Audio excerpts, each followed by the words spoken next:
Aslan, we'll start with a question from the moderator and then we'll move to the room. Congratulations. What were you telling yourself when you were 2 sets to love down? Okay. Yeah, it was a big moment. I didn't fail my game from the beginning. It was tough to read his serve, and he also he broke me down from the beginning, and it's already was down in the set. And I just found the rhythm in the third set. I said, okay, I'll keep playing and go a bit far from the return, and make him play more balls. And yeah, I think that was the right strategy. Great. What did it feel like, Aslan, when that match was finally over? What did it feel like? I mean, the match is long. You play a best of 5, so looks like it's over. Yeah, but I said I will keep playing every ball and focusing on the next ball, and yeah. But I'm talking about, like, the match is finished. You've won it. What did that feel like? Amazing, amazing. It was a big win from 2-0 down, and emotionally it was tough, and yeah, it's a good feeling. It's a little bit, during ATP Cup, you sat at the end, and you seemed a little bit fed up because all the questions were going to everybody else in the team. There's a few more questions coming to you this time. How does that feel? Fantastic.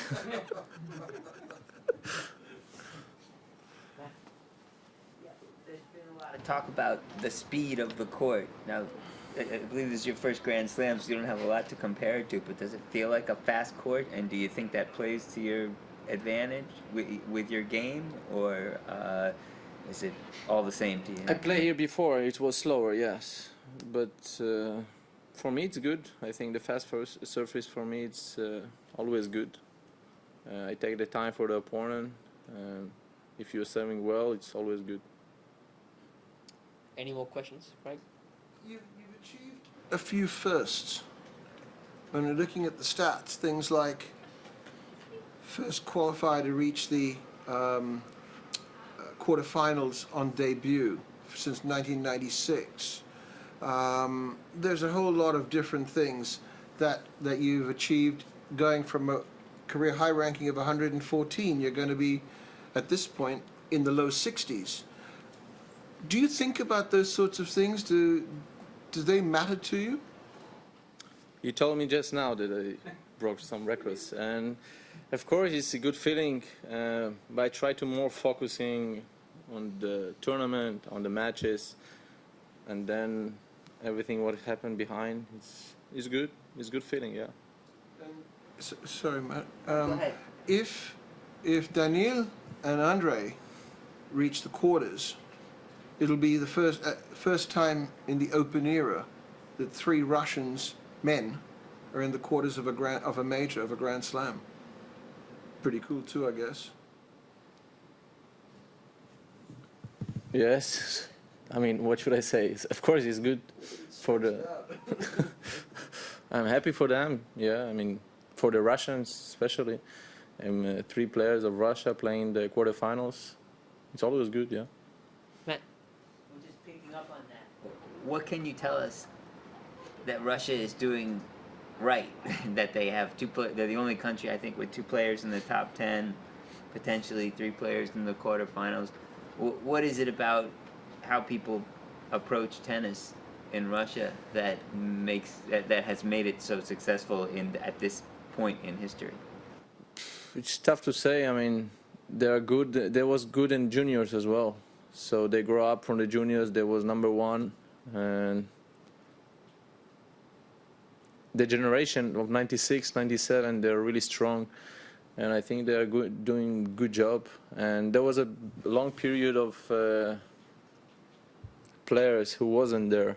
So there was like Marat and Kafelnikov in the top 10, and now this guy are playing really good. So yeah. Have you surprised yourself? I try not to show that. Yeah, it's a good feeling. Yeah. Okay, we'll move online. Andrew, if you want to get us started, please. Sure. Congratulations, first of all.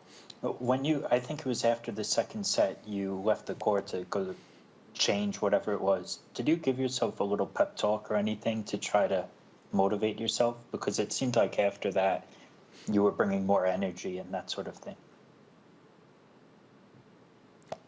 I just went for toilet and take a rest. I took a rest. I showered myself a bit, the face, and yeah, that's all. Sure. And how much have you talked to Daniil and Andre this week as you guys have moved through the event? We talk when we see each other in the locker, especially in the locker room, and yeah, it's quite often because you met them mostly in the locker room or in the lounge, and that's it. Okay, Willie, next question, please. There are many people who are not familiar with you yet. How would you describe yourself as a player and your journey as a player? You mean how I play, or? Yes, your style of play, your strengths, and also your journey to this point as a player, since you've, as some people have said, come out of nowhere. Okay, I play aggressive, try to play a more aggressive style, like going for a big serve, and to work the point like as short as I can, like not so long point, not run behind the baseline that much. Try to stay close to the line, and yeah, probably I'll say like that. And your journey from seemingly out of nowhere to this deep point in a major. Yes, it's impressed, but I was working a lot, and it just happened right now. It's like you never know when it's happened, so it just happened here. Okay, Howard, last question in English.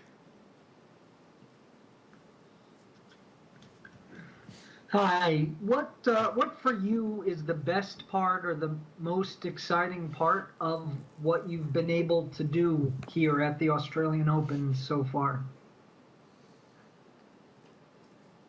You mean out of the court? Well, that too, if you want. No, I meant making the quarterfinals at a Grand Slam tournament. I'm already happy, I mean, to reach this point. You talking about the court or out of the court? On the court.